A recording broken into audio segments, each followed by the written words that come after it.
करता था तो क्यों किया, अब करे क्यों पछताए। बोए पेड़ बबूल का तो आम कहाँ से पाए।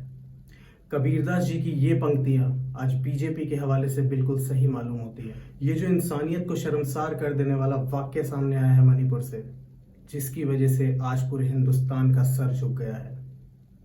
इस पे अब जितनी पीड़ा ले आओ मन में, जितना अफसोस कर लो, जितनी निंदा कर लो, सब कम है। और अगर आज भी ये वीडियो, ये घटना देश के सामने नहीं आती तो सरकार वैसे ही सो रही होती जैसे उनका प्लान था। मीडिया वाले आज भी सीमा के घर के आगे वीआईपी लाइनों में बैठे रहते हैं। और ये तो सिर्फ एक घटना है, ना जाने कितनी और ऐसी हैवानियत भरी घटनाएं इस बीच हुई होंगी जिन्हें कोई सहारा नहीं मिला अपनी कहानी बयां करने का।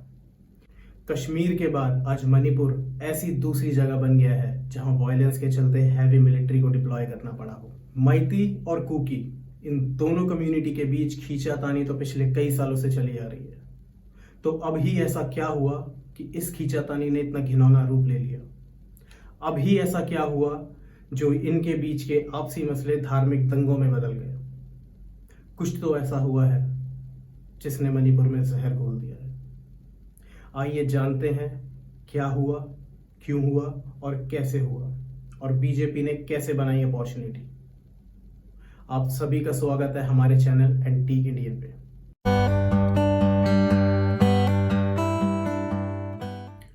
अब एक तरफ है मैती कम्युनिटी, जिसमें आते हैं हिंदू, मुस्लिम, बुद्धिस्ट और कुछ नेटिव सनमाही फॉलोअर्स, जो कुल मिला के बनते हैं 53% टोटल मणिपुर पॉपुलेशन के। और दूसरी तरफ आती है कुकी ट्राइबल कम्युनिटी, जिसमें आते हैं cookie Christians, Nagas and Mizos, जो कुल मिला के बनते हैं 40% टोटल मणिपुर पॉपुलेशन के। मैती कम्युनिटी वैली रीजन में रहती है। Under land reform act of Manipur इन्हें रिजर्व्ड हिल एरियाज में लैंड अलॉट नहीं होती। वहीं Kuki tribal community reserved hill areas में रहती है, इन्हें वैली रीजन में लैंड अलॉट नहीं होती। बाकी दोनों कम्युनिटी के माफिया और कुछ अमीर तबके वाले लोग जहां चाहे वहां रह सकते हैं, क्योंकि कानून इनके यहाँ। लास्ट इलेक्शन के बाद से मैती लोग पॉलिटिकल पावर में भी स्ट्रांग हो गए थे। विधानसभा की 60 में से 39 सीटें इन्हीं को मिली थी। मैती लोग काफी टाइम से शेड्यूल्ड ट्राइब स्टेटस की भी डिमांड कर रहे थे, जिससे इनको भी ऑफिशियल राइट मिल जाता रिजर्व हिल एरियाज में जाने का और वहां रहने का, और मणिपुर स्टेट पे एक हिंदू डोमिनेंस कायम करने का। क्योंकि कुकी कम्युनिटी भले ही माइनॉरिटी में हो, पर रिजर्व्ड हिल एरियाज के रिसोर्सेज होने की वजह से उनका डोमिनेंस भी काफी था। अब 2023 की शुरुआत में मणिपुर स्टेट गवर्नमेंट ने इलीगल इमिग्रेंट्स को निकालने के लिए हाथ पांव मारना शुरू किए, जो कि रिजर्व्ड हिल एरियाज में बसे थे। ऑफिशियल्स ने स्टेटमेंट दिया, म्यांमार से इलीगल इमिग्रेंट्स आके यहाँ बस रहे हैं 1970 से। इस पे कुकी कम्युनिटी ने वापस बयान दिया कि ये सब इनका दोगलापन है, ये सब हमें हमारी जमीन से हटाने की साजिश है। फिर फरवरी 2023 में बीजेपी ने बेदखली अभियान चलाया चूरचंदपुर, कैंगपोकपी और तेंगनोपाल के डिस्ट्रिक्ट्स में, और इन्होंने वनवासियों को, यानी हिली एरियाज में रहने वालों को, यानी कुकी ट्राइबल कम्युनिटी को कब्जा करने वाला घोषित कर दिया। इलीगल इमिग्रेंट्स तो मणिपुर में ही नहीं पूरे भारत में भी है, और इन्हें हटाया भी जाना चाहिए। लेकिन हटाने के नाम पे कम्युनिटीज को जो टारगेट किया जा रहा है डोमिनेंस के लिए, वो कहां तक सही है। राष्ट्र जला के कैसा हिंदू राष्ट्र। यही कोशिश इन्होंने 2016 नागालैंड में भी की थी, पर वो वहां असफल रहे थे। अब इसमें एंट्री हो गई वहां के माफिया की, कुकी नेशनल आर्मी की और मिजो रेवोल्यूशनरी ग्रुप की। और मार्च में जाके हमें पहली हिंसक घटना देखने को मिली, जिसमें 5 लोगों ने अपनी जान गंवाई। फिर दूसरी, फिर तीसरी, और अब आ जाता है 20 अप्रैल, जहां Manipur high court state government को निर्देश देती है कि अब से मैती कम्युनिटी को ऑफिशियली शेड्यूल्ड ट्राइब्स की लिस्ट में कंसीडर किया जाए। अब कुकी कम्युनिटी का यहाँ पे घबराना लाजमी था, क्योंकि मैती के पास अपने राइट्स तो थे ही, अब माइनॉरिटीज के राइट्स भी उनके पास आ जाएंगे। Total dominance, BJP, mission past.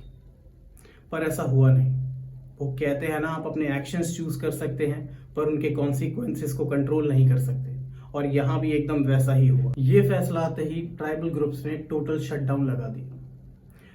Manipur के सीएम एन बीरेन शाह एक ओपन एयर जिम को इनॉग्रेट करने के लिए जाने वाले थे। कुकी लोगों ने उस जिम में आग लगा दी। 20 अप्रैल से 2 मई तक मणिपुर के कुछ हिस्सों में हिंसक अपराध बढ़े, कुछ हिस्सों में कम हुए, लेकिन आगे जो होने वाला था उससे सब अनजान थे। और फिर आता है वो दिन जिससे सब बदल गया, 3 मई। इस दिन कुकी लोगों ने हाईकोर्ट के फैसले के विरुद्ध एक मार्च निकाला, जिसमें तकरीबन 60,000 लोग शामिल थे।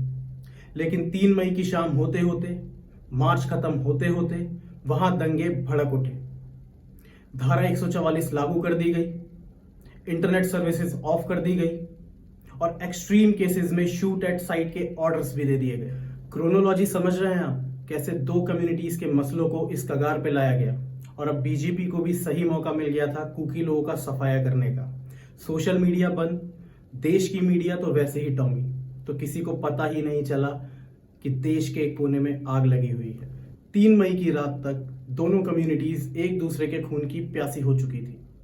एक नाम मात्र चिंगारी भी वो तबाही ला सकती थी जो किसी ने सोची नहीं थी, और वो चिंगारी बनी एक फेक न्यूज। एक कुकी कम्युनिटी के आदमी ने एक मैती कम्युनिटी की औरत का रेप कर दिया, और फिर उसके बाद जो हुआ पूरी दुनिया ने 19 जुलाई को देखा।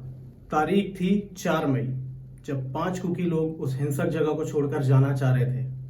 तभी 1000 मैती लोगों की भीड़ ने उन्हें रोका। 5 में से जो 2 आदमी थे उन्हें तो वहीं मार दिया गया और बच्चियों के जबरन कपड़े उतरवाए गए। और जैसे कुकी लोगों ने हाईकोर्ट के फैसले के खिलाफ मार्च किया था, उन बच्चियों से बिना कपड़ों के मार्च करवाया गया और फिर उनकी इज्जत को रौंद डाला। पुलिस के पास शूट एट साइट के ऑर्डर्स थे, पर वो खुद शामिल होकर खुद को शूट कैसे कर सकते थे। मणिपुर के सीएम एन बीरेन शाह ने खुद बताया ऐसी 100 घटनाएं हो चुकी हैं, जिसकी वजह से इंटरनेट सर्विसेज को बंद ही रखना पड़ा था। और मन में पीड़ा भी तभी हुई जब इनमें से एक घटना का वीडियो देश के सामने आ गया। ये पीड़ा तब कहाँ थी जब ऐसी घटनाएं होती जा रही थी। सैकड़ों लोगों को जलाया जा रहा था, आर्मी के जवान मर रहे थे, गाड़ियों को फूका जा रहा था, सरेआम सर कट रहे थे, घर जल रहे थे, मंदिरों को लूटा जा रहा था, सारे चर्च को तोड़ा जा रहा था, इंसानियत को शर्मसार किया जा रहा था। इसका हिसाब कौन देगा? ऐसा तो हो नहीं सकता कि सरकार को 2 महीने से कुछ मालूम ना हो। ऐसा भी नहीं हो सकता कि टॉमी मीडिया को कुछ मालूम ना हो। पर जब तक सरकार का टारगेट अचीव ना हो जाए, सब सोते रहे और ये ठहरे पुराने खिलाड़ी। टारगेट तो अचीव होगा ही। मिजोरम बीजेपी के वाइस प्रेसिडेंट आर वनरामचोंगा ने सेंट्रल और स्टेट गवर्नमेंट को मणिपुर में चर्चेस जलाने का समर्थन देने का आरोपी ठहराया और 14 जुलाई को अपना इस्तीफा दे दिया। बस डोमिनेंस पाने के लिए मणिपुर में जो आग लगाई है, क्या ये आसानी से बुझ पाएगी? और इससे भी बड़ा सवाल ये है, क्या ये सिर्फ मणिपुर तक ही सीमित रहेगी? हमें तो टॉमी मीडिया 2-4 दिन में कोई ना कोई नया मसाला देके सब भुलवा देगी, लेकिन क्या वो लोग ये भूल पाएंगे जिन पे बीती है या बीत रही है? और जो लोग नफरत फैलाने का ही काम करते हैं, उनके लिए कितना आसान हो जाएगा यंग जनरेशन को बहकाना। सिर्फ एक ही तो वर्ड बोलना है, बदलाव। पर शायद आज हमें ये बात समझना है, क्योंकि मुसीबत तब तक मुसीबत नहीं लगती जब तक अपने घर ना आ जाए। बीजेपी ने बहुत बेहतरीन काम किया है और कर रही है, पर इनके हिंदू राष्ट्र के आइडिया का जो एग्जीक्यूशन है, वो अकेला काफी है सारे डेवलपमेंट को जीरो करने के लिए। वो अकेला काबिल है सारे हिंदुस्तान को पीछे ले जाने के लिए। और ये जो मणिपुर में हुआ है और हो रहा है, ये बस एक झलक है बीजेपी के आने वाले हिंदू राष्ट्र की। जाने से पहले एक बात जरूर कहना चाहूंगा दोस्तों, आज मन में बहुत पीड़ा है, मन में बहुत गुस्सा है। दोषियों को सजा जरूर दिलवाएंगे, पर उससे पहले हिंदू राष्ट्र बनाएंगे। हर चीखती हुई आवाज को दबाएंगे, हर बहते हुए आंसू को छुपाएंगे। टॉमी मीडिया में तो कुछ नहीं दिखाएंगे, क्योंकि पहले हिंदू राष्ट्र बनाएंगे। चाहे इंसानियत शर्मसार हो जाए तो क्या हुआ, कोई बच्चा भूखे पेट सो जाए। ये चीखती चिल्लाती आवाजें कहीं भीड़ में खो जाए, पर पहले हिंदू राष्ट्र का काम तो हो जाए। सही काम पे ताली मिलेगी तो गलत काम पे गाली भी मिलेगी। हिंदुस्तान के लोग अंधे नहीं हैं।